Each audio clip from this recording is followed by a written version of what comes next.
Bismillahirrahmanirrahim. Assalamualaikum warahmatullahi wabarakatuh. Alhamdulillah, alhamdulillahirabbil alamin. Wassalatu wassalamu ala asyrafil anbiya'i wal mursalin sayyidina Muhammadin wa ala alihi wa ashabihi wa man ittaba'ahum bi ihsanin ila yaumiddin. Asyhadu an la ilaha illallah wahdahu la syarika lahu wa asyhadu anna Muhammadan abduhu wa rasuluh. Allahumma shalli wa sallim wa barik ala Muhammad wa ala alihi wa ashabihi ajma'in. Amma ba'd. Bapak-ibu jamaah salat subuh Masjid Al-Muhajirin rahimahullah. Alhamdulillah, kita bersyukur kepada Allah bahwasanya di pagi ini kita senantiasa terus diberikan kenikmatan-kenikmatan oleh Allah Subhanahu wa taala. Maka ketika kenikmatan itu datang kepada kita, seharusnya sewajibnya kita senantiasa terus belajar bersyukur dan mampu mensyukuri segala kenikmatan-kenikmatan ini. Dan semoga dengan mensyukuri kenikmatan itu kita menjadi hamba Allah yang terus akan diberikan berbagai macam kebaikan-kebaikan di hadapan Allah Subhanahu wa taala. Salawat beserta salam semoga tetap tercurah limpahkan kepada uswah dan qudwah kita, teladan dan junjungan kita semuanya, yaitu Nabi Muhammad sallallahu alaihi wasallam. Bapak Ibu yang Allah muliakan, setiap hari terus berganti, hari demi hari terus berlalu, detik per detik pun senantiasa terus berganti. Yang menjadi pertanyaan buat kita adalah, sesungguhnya itu menjadi harapan yang besar agar hari ini lebih baik daripada hari kemarin. Ketika hari ini lebih baik daripada hari kemarin, maka insya Allah kita menjadi orang-orang yang beruntung di hadapan Allah Subhanahu wa taala. Sekiranya hari ini lebih buruk daripada hari kemarin, maka sesungguhnya kita menjadi orang-orang yang merugi. Supaya kita tidak merugi seperti yang disampaikan oleh Allah dalam surah Al-Asr, wal 'asr innal insana lafi khusr.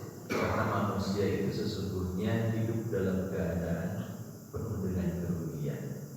Kalau saatnya dia tidak memaksimalkan ikhtiarnya, tidak mensinergikan dengan doa-doanya, tidak menguatkan dengan keimanan dan amal salehnya, sudah pasti dia menjadi orang yang senantiasa merugi dalam mengarungi perjuangan hidupnya di dunia ini. Tetapi terlepas daripada itu semuanya, ketika kita diperintahkan oleh Allah untuk melaksanakan berbagai macam aturan, ketentuan dan ketetapan yang Allah tetapkan, maka kita pun menyadari, alhamdulillah, teman-teman, kita pun menyadari bahwa di balik itu semuanya pasti akan datang tantangan-tantangan yang akan kita hadapi. Maka ketika kita beramal salih, tenangkan diri kita, bahasanya itu khusyukkan apa yang kita lakukan. Jangan sampai kita melaksanakan ibadah itu karena nafsu kita. Artinya tergesa-gesa dalam melaksanakan berbagai macam kegiatan-kegiatan ibadah kita. Kan kita tahu, Pak, al-ajal minas syaitan. Setiap yang tergesa-gesa itu datangnya dari syaitan. Jadi kalau orang yang tergesa-gesa itu sesungguhnya itu kan datangnya dari syaitan. Kecuali 5 hal kata Nabi. Nah, ini yang harus senantiasa kita pahami. Ya. Ketika kita melaksanakan ibadahnya tergesa-gesa, kan itu menjadikan ibadah kita akhirnya tidak khusyuk. Salat 4 rakaat sholat isya, selesai 2 menit. Ada yang sholat tarawih 11 rakaat. Ada yang sholatnya 21 rakaat. Ya, ternyata sholat yang 21 rakaat selesainya lebih cepat daripada yang sholat 11 rakaat. Pernah lihat nggak Pak? Dan itu sering kita lihat, termasuk, nah kalau kata bapak mah kayak matuk ayam Pak, ayam ketika makan Pak, nah gitu kan. Maka kata Nabi, janganlah sholat seperti ketika ayam sedang mematuk makanannya. Artinya antara ruku sujudnya itu begitu cepat tanpa tumanina. Ya kan salah satu rukunnya itu harus tertib Pak dalam melaksanakan ibadah kita. Nah, dari itu semuanya, ketika kita sholat maka tenangkan itu semuanya. Ketika kita beres sholat maka tenangkan. Kan ada aturan, ada contoh dari Rasulullah SAW kepada kita. Manakala kita beres melaksanakan ibadah sholat, maka kita senantiasa diperintahkan untuk berzikir ba'da sholat, minimal mengucapkan kalimat istighfar. Beres salam, assalamualaikum, assalamualaikum.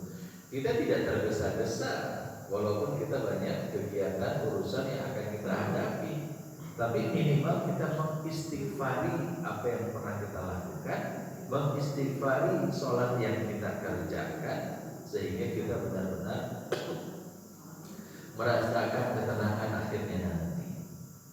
Ya. Nah, apa kata Rasulullah SAW? Kalau seandainya setiap tergesa-gesa itu datangnya dari syaitan, lantas ada yang harus senantiasa disegerakan oleh kita. Ya, kalau kata Nabi, suatu saat kita kedatangan tamu. Nah, kalau kedatangan tamu mah jangan ditunda-tunda, jangan dinanti-nanti. Kata Nabi, segerakan untuk dijamu. Bukan jamu nupai, bukan. Bahasanya tuh dijamu teh di apa Pak?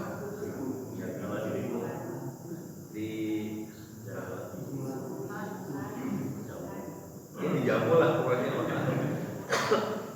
Dipersilahkan, disuguhin. Ya.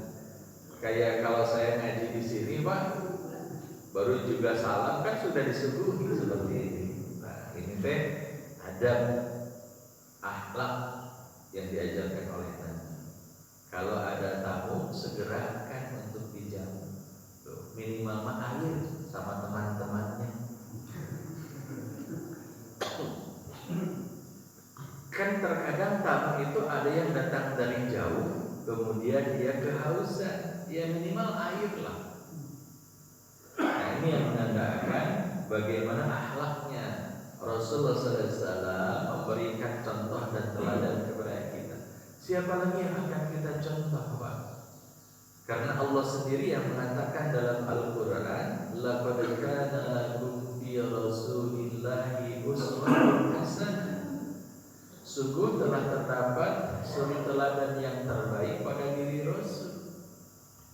Dan karena itulah ibadah kita akan diterima oleh Allah manakala ittiba'ur Rasul, mencontoh kepada apa yang dilakukan oleh Rasul tadi.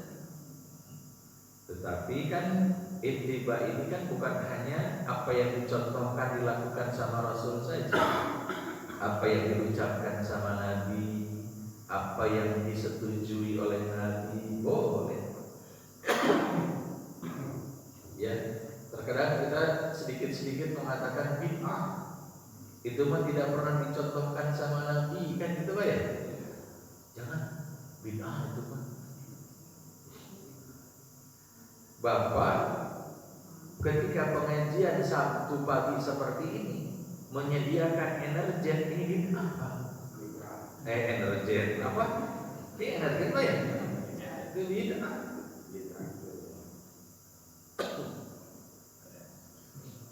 Ya.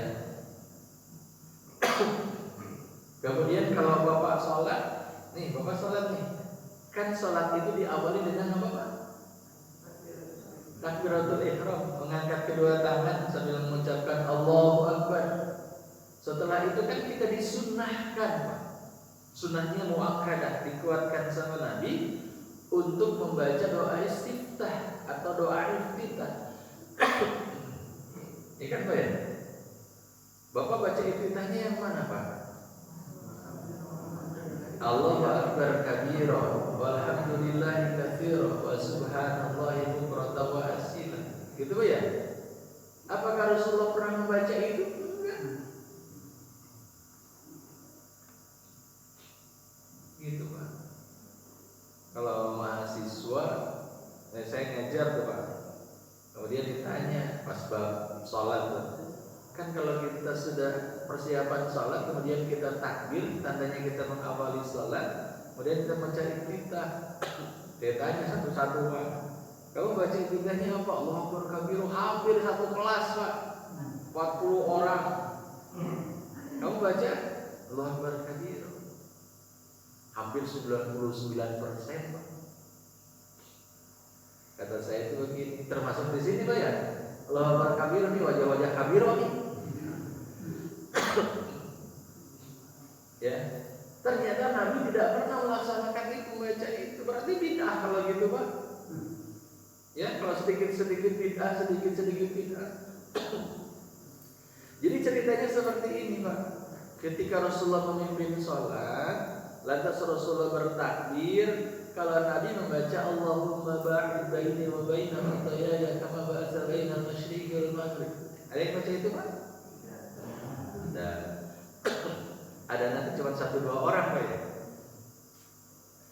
Lantas ketika itu terdengar di belakang sahabat membaca Allahu Akbar kabira walhamdulillahi katsira. Terdengar sama Nabi.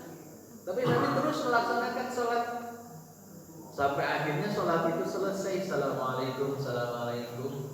Setelah Nabi berzikir sebentar, lantas Nabi menghadap kepada para sahabat. Wahai sahabatku, aku tadi mendengar ada di antara kalian yang membaca Allahu Akbar kabira. Siapa di antara kalian yang membaca itu? Sahabatnya takut Pak. Karena Nabi tidak pernah mengajarkan itu. Ya, kayak kita lah saat ini kita baca Allahu Akbar kabira. Kita mahasiswa tergam Pak. Wah, cenah kumaha Pak. Saya tiap hari itu baca dari mana kata saya. Kau baca itu dari mana? Dari bapak saya. Bapak kamu dari mana itu baca itu? Dari gurunya aja Pak. Ada yang lucu Pak. Pas saya tanya gitu, si mahasiswa itu teh langsung nge-WA Ustadznya Pak.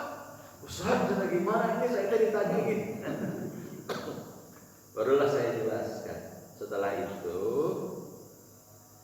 ketika Nabi bertanya kepada para sahabat, siapa di antara kalian yang membaca itu Allahu Akbar kabira? Akhirnya ada sahabat yang ngaku, Pak, saya ya Rasulullah.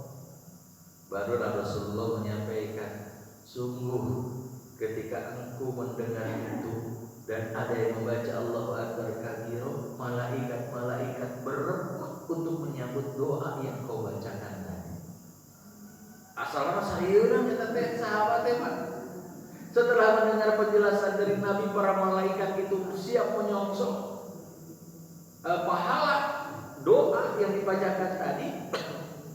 Maka si sahabat tadi Pak yang senantiasa membaca Allahu Akbar kabira sampai akhir hayatnya dia tidak pernah membaca doa iftitah yang lain kecuali membaca Allahu Akbar kabira. Tapi Rasulullah tidak membaca itu Pak. Ya. Nah, berarti apa yang disetujui oleh Nabi boleh. Jadi bukan hanya harus dicontohkan saja, enggak. Dan tidak selamanya Nabi itu mencontohkan. Ya Pak ya. Dan tidak selamanya sahabat itu melihat Nabi. Ketika Nabi berada di Madinah, sahabat yang lain yang sedang berdagang tidak melihat Nabi ibadahnya seperti apa. Ketika Nabi datang ke tempat yang lain, kan tidak seluruh sahabat yang ikut terus sama Nabi. Makanya terkadang ada hadis-hadis yang senantiasa berbeda dipraktekkan oleh para sahabat. Termasuk ada yang suka membaca kalau sholat Pak, kan sholat mah Al-Fatihahnya mah sama Pak ya, tapi cara bacanya kadang-kadang ada yang beda Pak. Makanya Imam Mahzab berbeda pendapat. Ada yang ketika takbir Allahu Akbar, kemudian dia membaca itu kan Alhamdulillahi Rabbil Alamin Ar-Rahmanir Rahim. Gitu Pak. Ya, jadi langsung ke Alhamdulillah. Tapi ada lagi sahabat yang membaca, bahkan Imam Mahzab itu Imam Syafi'i, Allahu Akbar Bismillahirrahmanirrahim Alhamdulillahi Rabbil Alamin. Ada basmalah yang dibacakan kan berbeda-beda ya. Maka dari itu semuanya buat kita, ternyata ketika kita melaksanakan ibadah sesuai dengan tuntunan Nabi, bukan sesuai dengan contoh Nabi, sesuai dengan tuntunan Nabi. Artinya apa yang pernah dicontohkan sama Nabi, apa yang pernah diucapkan sama Nabi, apa yang pernah disetujui oleh Nabi, boleh kita lakukan. Itu Pak. Nah, jika bapak-bapak itu gitu Pak pengajian gitu. Dan sahabat-sahabat itu kalau pengajian mah aya nu nyaran yang anu tembok.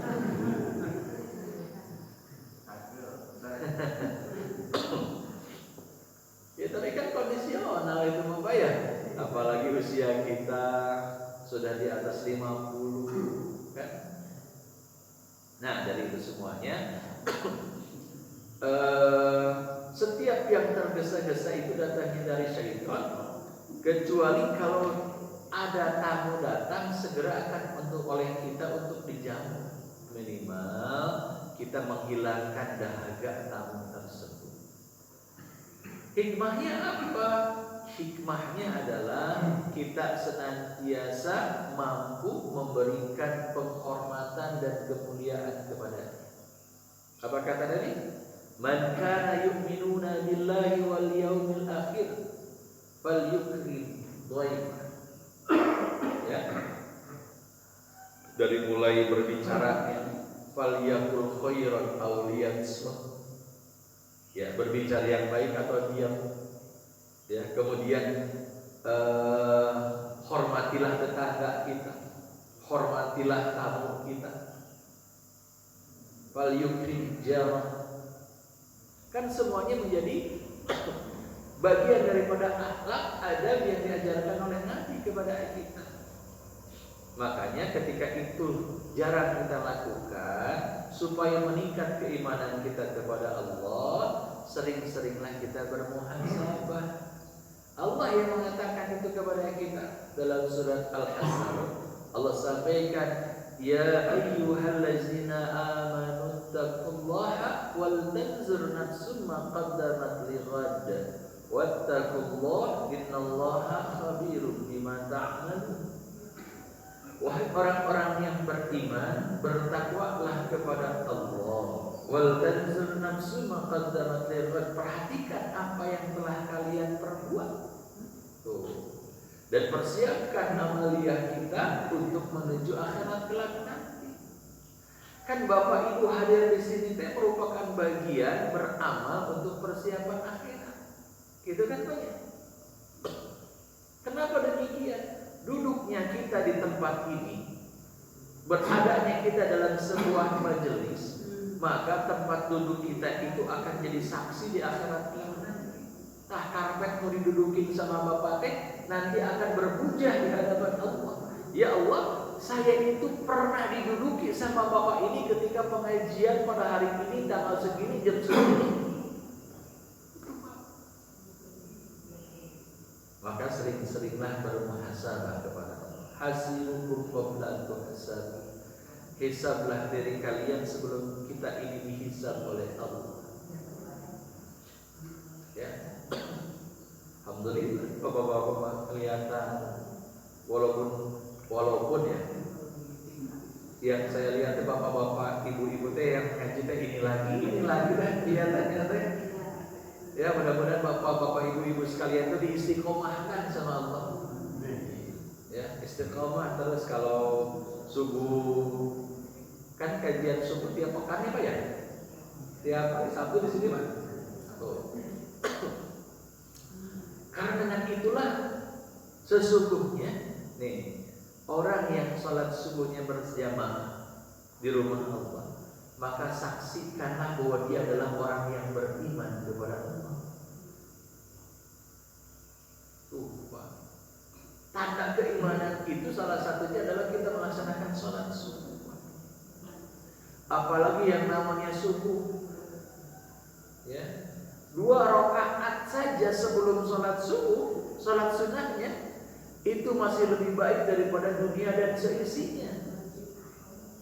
Apalagi sholat subuh yang wajibnya. Segimana pahala?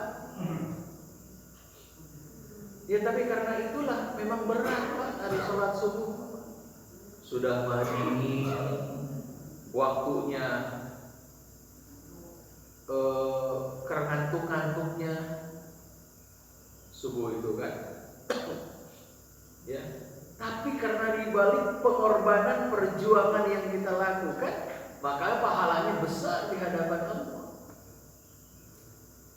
Tuh, tanda dan ciri kita beriman kepada Allah itu salah satunya salat subuh, apalagi berjamaah. Apalagi sudah berjamaah ada kajian seperti ini. Beres ada kajian ayat konsumsi dari kadang-kadang. Ya, mudah-mudahan hadirnya di kita di sini itu bukan karena konsumsinya Pak ya. Dan konsumsi mah itu mah bonus Pak. Tapi kalau pengajian teh konsumsi mah teu inget.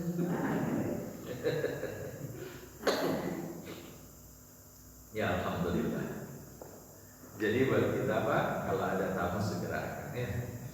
Saya setiap kesini tuh Pak, minimal tuh air sama energi tuh Pak.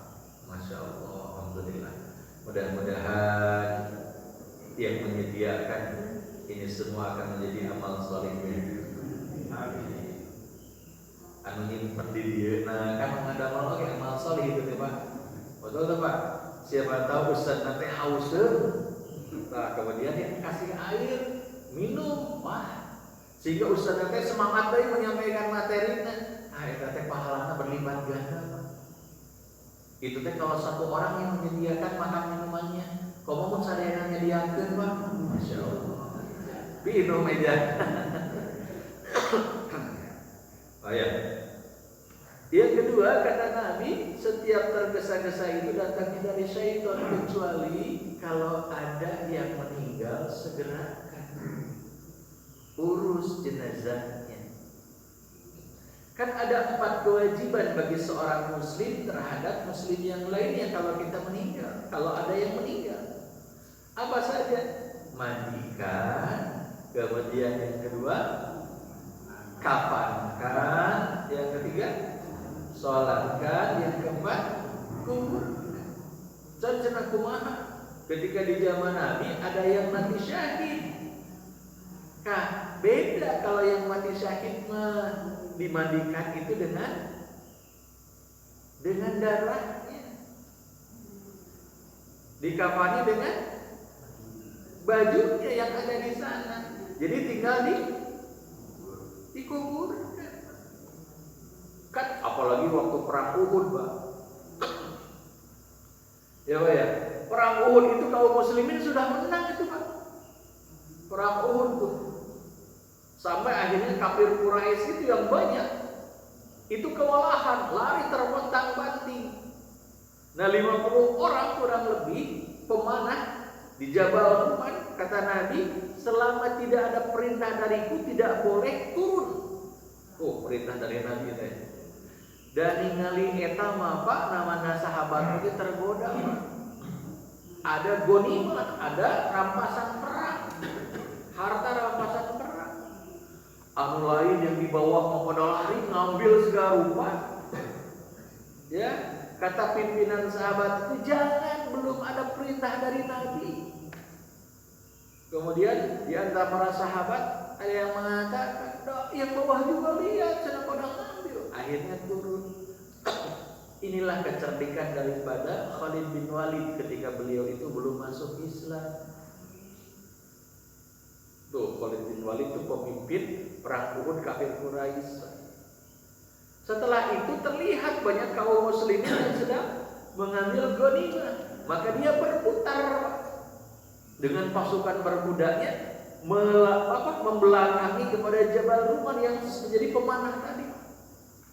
Akhirnya kaum muslimin ketika mengambil di tengah-tengah dikepung Pak sama semuanya. Akhirnya banyak yang meninggal. Termasuk gigi geraham Nabi itu patah. Kemudian bibirnya Nabi itu sobek berdarah. Tapi Abdullah bin Talha menjaga Nabi dengan sekuat-kuatnya. Sampai akhirnya Rasulullah SAW itu selamat. Terdengar berita Nabi meninggal, padahal dijaga. Ya, akhirnya kafir Quraisy mendengar Nabi meninggal, maka mereka pulang dengan kegembiraan menang. Nah, pelajaran dari Nabi.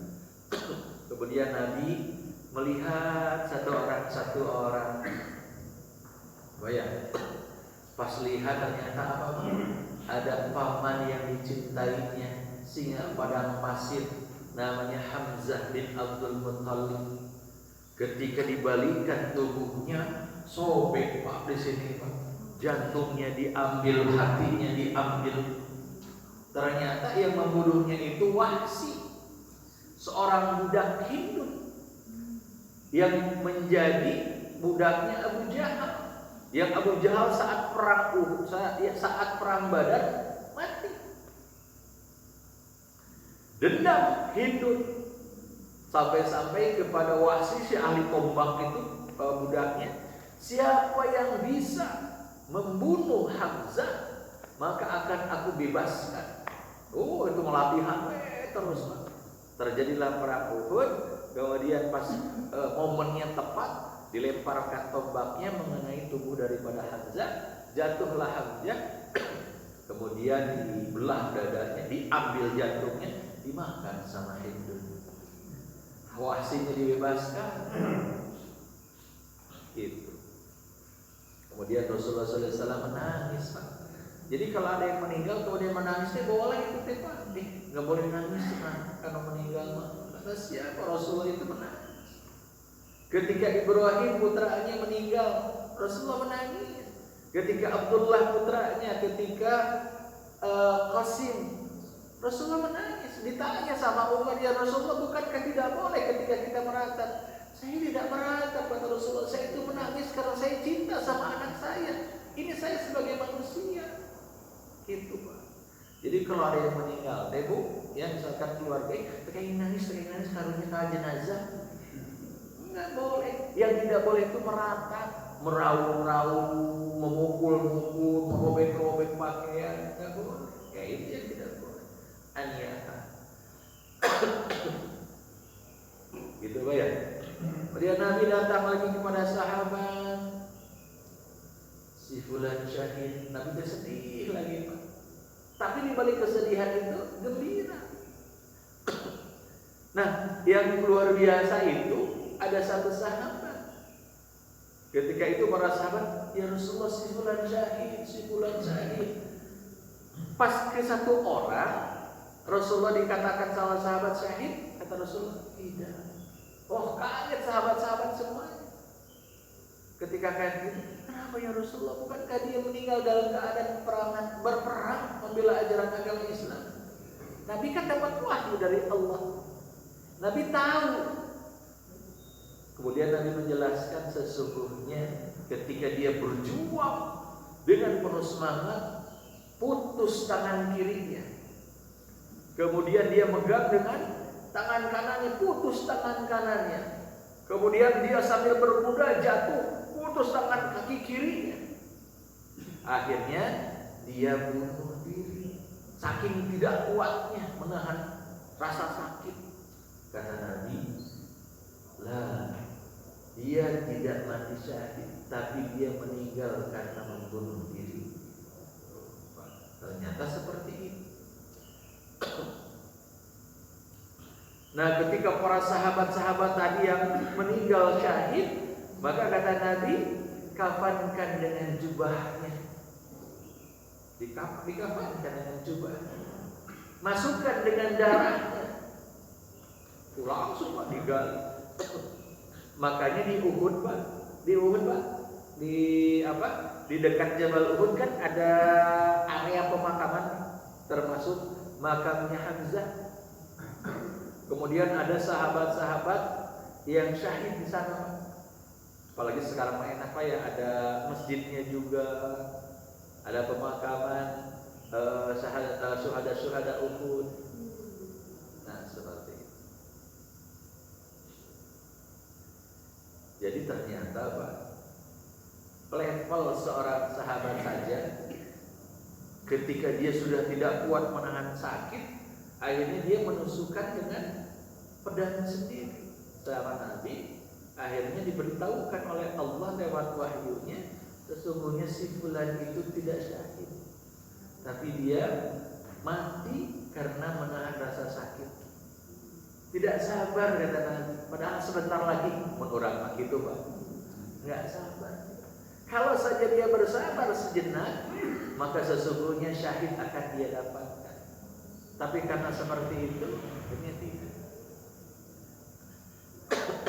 Apa yang dilakukan oleh Nabi seperti itu? Nah, karena Nabi tahu dia meninggalnya tidak syahid, ya, kan diperlakukan tuh. Ini kan kalau yang meninggal itu kan hukumnya fardu kifayah Pak. Selama ada yang melaksanakan, maka gugur kewajiban yang lain. Kalau tidak ada yang melakukan, maka berdosa setiap yang ada dalam satu kawasan tersebut. Tetapi ketika pas menyolatkan, ternyata Nabi tidak menyolatkan. Ternyata Nabi tidak menyolatkan, tidak mau. Aduh, ini luas.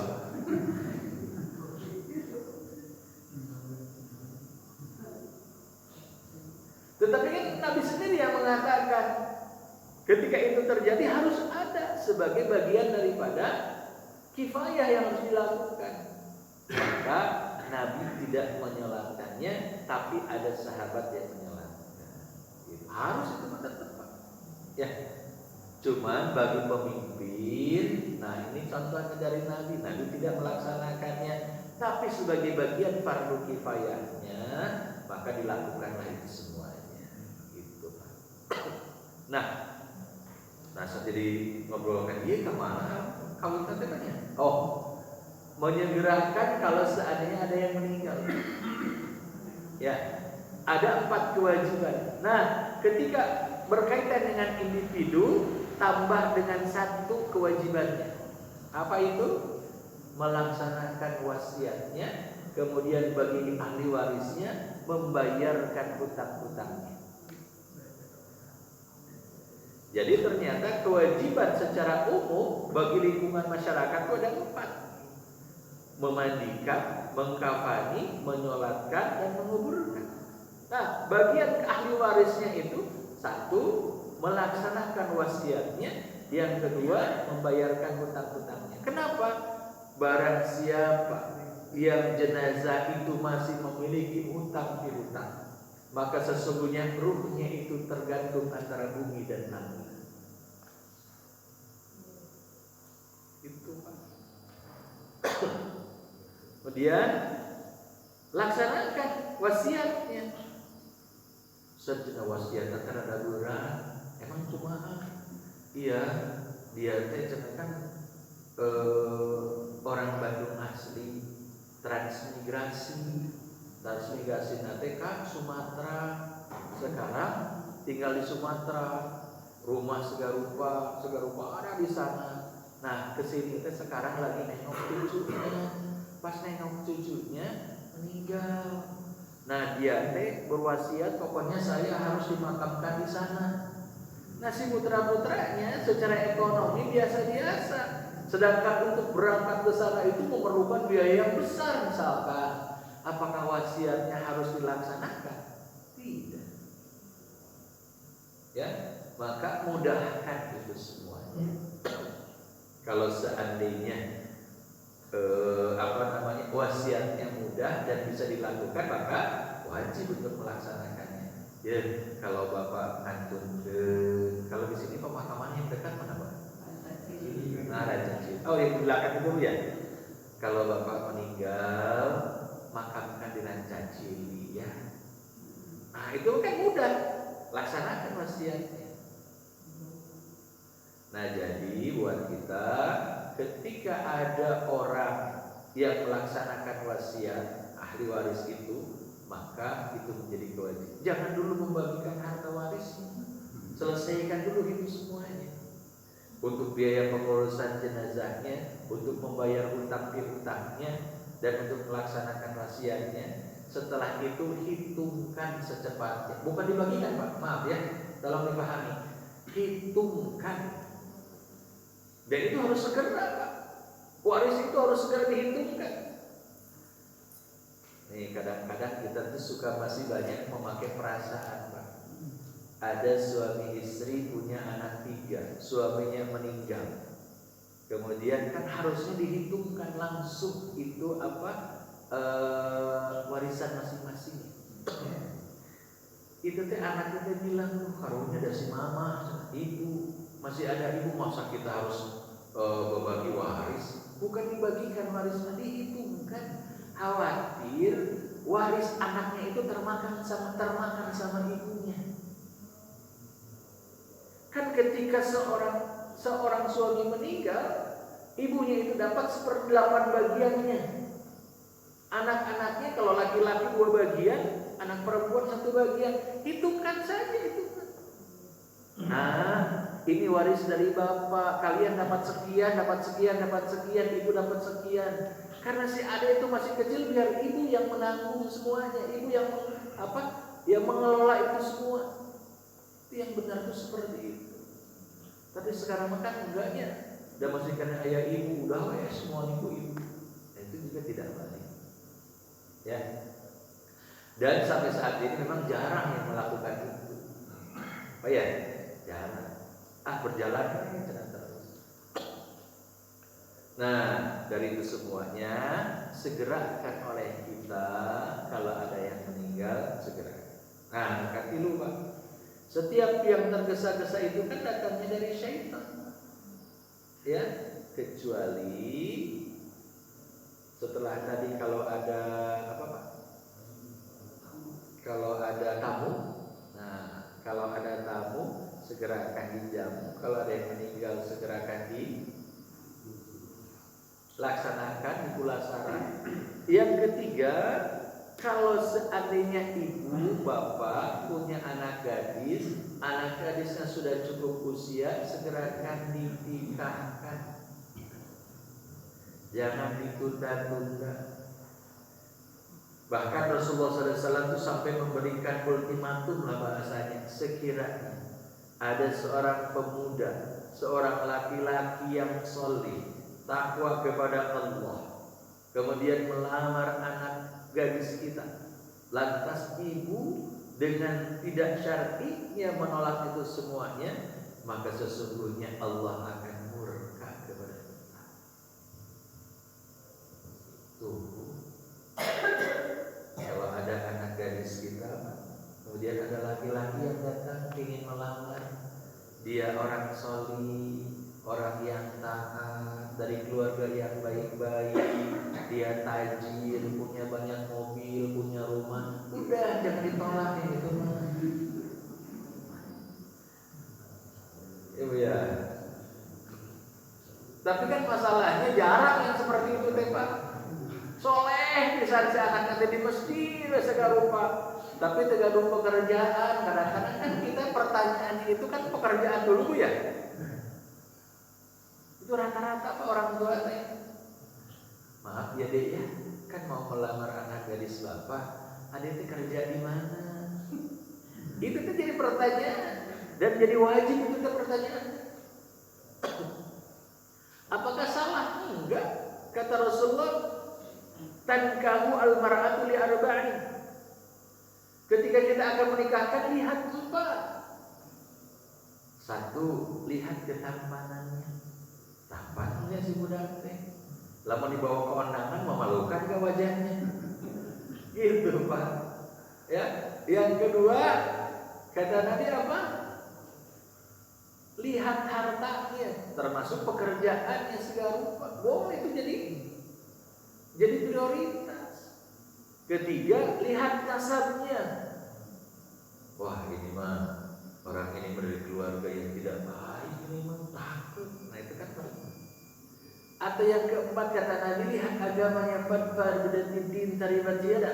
Kalau kalian melihat yang keempatnya, maka kita akan mendapatkan ketenangan, kebaikan dan kebahagiaan nanti. Pas yang datang teh pemuda, soleh, aktif di masjid. Kalau sholat berjamaah dia di saf yang paling awal, pekerjaannya tetap, soleh, ganteng segala rupa. Eta mah tong ditolak. Ya. Apakah kepada wanita seperti itu? Sama wanita juga boleh kita memilih.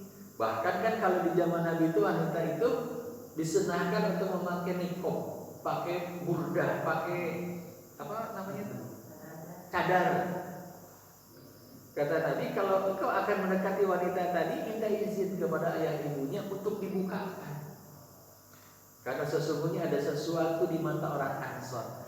Melihat seseorang itu biasanya dari matanya dulu, Bu. Ya Pak ya? Bapak dulu waktu lihat ibu dari matanya dulu atau dari betisnya dulu, Pak? Dua-duanya. Pas pada ngalamar ningali lah betisna, aduh cenah betisna teh kesebelasan ya, Pak. Seperti itu ya. Jadi kalau ada punya anak gadis segerakan untuk menikah, insyaallah. Ya. Yang keempat, kalau sekiranya dia itu memiliki utang piutang, segerakan untuk membayar. Supaya apa? Tidak menyusahkan ahli warisnya.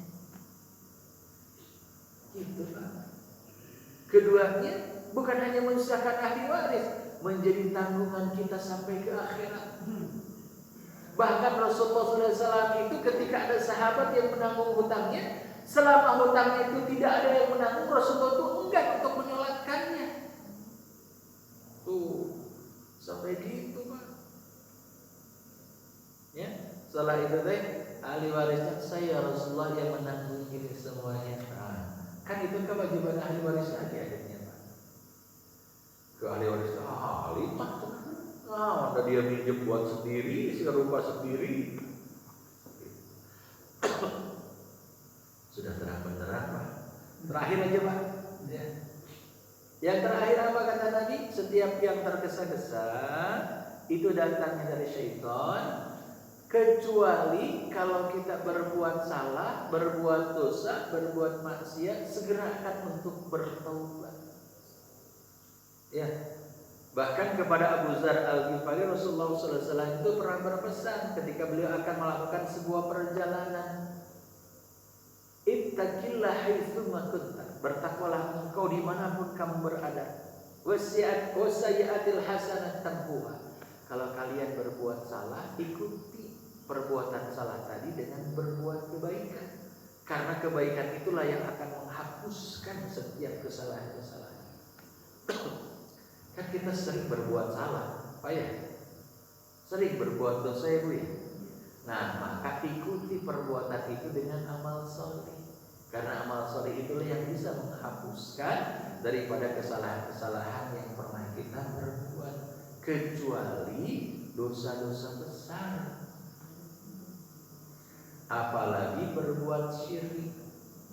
Dalam surat An-Nisa disebutkan oleh Allah, Innallaha la yaghfiru an yushraka bihi ma duna dzalika liman yasha.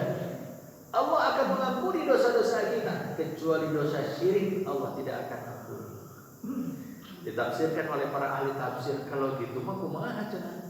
Ternyata di tafsir itu disebutkan selama dia berbuat syirik sampai wafat, sebelum dia bertobat, maka Allah tidak akan ampuni. Ya. Jadi kalau dia berbuat syirik suka ka dukun, suka ka orang pinter, disebut nanti kan bahasa nanti bukan lebih halus sekarang Bapak.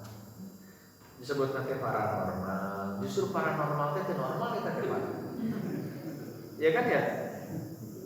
Kalau datang, Bapak mau datang kemana? Mau ke orang normal, itu bagus Pak. Ya.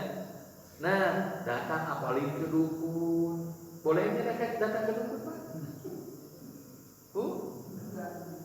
Pak boleh nggak? Boleh ke dukun itu, apalagi dukun beranak. Kita mau membantu melahirkan ya. Kan dulu mah para jin disebutnya dukun beranak ya. Maksudnya itu orang yang suka membantu orang melahirkan. Nah ini mah dukun-dukun yang senantiasa merasa bahwa dirinya itu menjadi sebab musabab apa yang menjadi harapan-harapan orang yang datang itu terwujud. Jadi mintanya itu bukan kepada Allah, tapi kepada orang tersebut. Kalau ibu minta ke orang soleh untuk didoakan, mah itu boleh, sangat dianjurkan.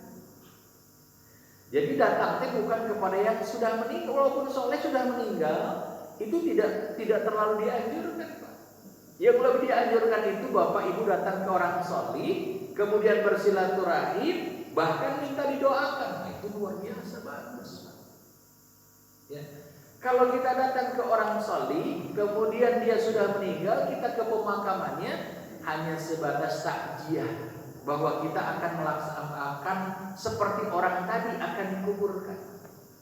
Kalau niatnya seperti itu, kalau kita minta sama orang soleh dan orang solehnya itu sudah meninggal, nah itu yang tidak boleh. Cek orang soleh ini ada di dalam kubur, saya juga sedang melaksanakan sesuatu yang mengerikan di sini. Diminta, nggak bisa. Termasuk minta kepada Nabi saja tidak boleh. Ya, kan kalau kita ziarah ke Raudhah Pak, ke makam Nabi, kan di bawah kubah hijau itu makam Nabi kan? Kan kita bersolawat ke sana hanya menyampaikan doa kepada Nabi. Kita tidak meminta kepada Nabi.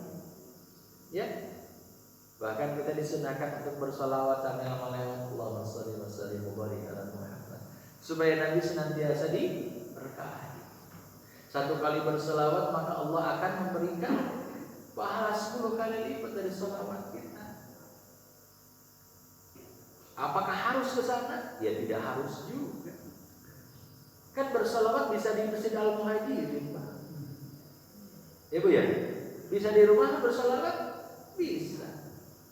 Nah kalau ada kesempatan sambil nampak tilas, apalagi sambil kita berangkat melaksanakan ibadah umroh, nah itu boleh kita lakukan. Kan kata Nabi ada 3 tempat yang ketika engkau akan safar menjadi prioritas. 1 Masjidil Haram, 2 Masjid Nabawi, 3 Masjidil Aqsa. Itu kan kata Nabi. Masjidil Haram, apalagi sholat Pak. Sholat di Masjidil Haram itu 100.000 kali lipat. Ini ada salah satu ustadz yang mencoba belajar menghitungkan kepada kita pahala Pak. Ini belajar menghitungkan Pak. Sok, misalkan umroh itu 30 juta. Misalkan Bapak 30 juta. Nah 30 juta, Bapak kita sholat di sini 5 waktu. Pahala nanti cuma 5. Kalau berjamaah dikali 27, 5 kali 27, 135. Di sana mah 1 kali sholat Pak. Apalagi berjamaah itu 100.000 kali lipat dikali 27 rakaat, 27 derajat. Itu baru 1 kali. Bahkan para ulama menyebutkan, jangankan sholat di Masjidil Haram, sholat di area haram termasuk di hotelnya, itu para ulama mazhab mengatakan karena itu daerah haram sama pahalanya. Tapi yang lebih utama, kalau saya termasuk orang yang lebih utama itu sholatnya adalah sholat di Masjidil Haram. Ya, kan sayang kok datang ke sana Pak ya. Terus kita sholatnya di hotel. Kan pertama kita bisa melihat kemegahan bagaimana Masjidil Haram. Kedua, kita bisa sholat berjamaah di belakang imam-imam yang fasih. Ketiga, kita merasakan begitu nikmatnya Allah memberikan karunia kita bisa ke sana. Wah, banyak sekali. Ya, sayang. Nah, dari itu semuanya kata Nabi, setiap yang tergesa-gesa datangnya dari syaitan kecuali yang 5. 1, kalau ada tamu segera akan dijamu. Kedua, kalau ada yang meninggal segera akan dipulasara. Ketiga, kalau seandainya apa tadi Pak? Masih ada yang ingat? Kalau ada anak gadis segera akan dinikahkan. Keempat, kalau punya hutang segera akan dibayarkan. Lalu kelima, kalau kita pernah berbuat atau sering berbuat salah, segerakan untuk bertaubat. Karena kata Allah, ya ayyuhallazina amanu tubu ilallahi taubatan nasuha. Hai orang-orang yang beriman, bertobatlah kepada Allah dengan sebenar-benar.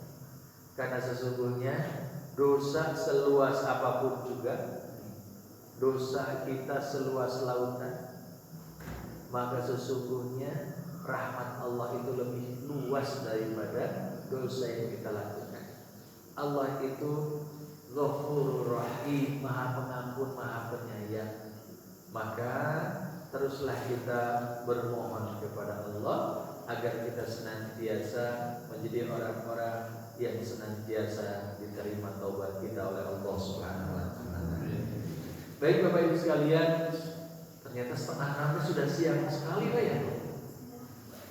Kalau syuruk jam berapa Pak? Oh, selewatnya. Iya, karena azannya sekarang jam 4 lewat sedikit Pak ya. Lewat 10 lewat 15 Pak. Lewat 14 ya. Semakin ke sini kan nanti ada jam 4 lewat 3 menit Pak, salat subuh. Ya. Nah, mudah-mudahan Bapak Ibu diistiqomahkan terus oleh Allah, dikuatkan terus oleh Allah, dan semoga kita semuanya menjadi orang-orang yang akan terus mendapatkan rahmat dan ridho dari Allah Subhanahu wa taala. Baik Bapak Ibu sekalian, itu saja yang bisa disampaikan. Mudah-mudahan bermanfaat, mudah-mudahan menjadi ilmu dan amal soleh buat kita semuanya. Sekiranya ada yang salah, semoga Allah memaafkan. Sekiranya benar, semoga jadi ilmu dan kebaikan buat kita semuanya. Itu saja yang bisa disampaikan. Mudah-mudahan menjadikan ini semua sebagai wasilah untuk kita mendapatkan surga dari Allah Subhanahu wa taala. Aku qouli hadza wa astaghfirullah li wa lakum. Assalamualaikum warahmatullahi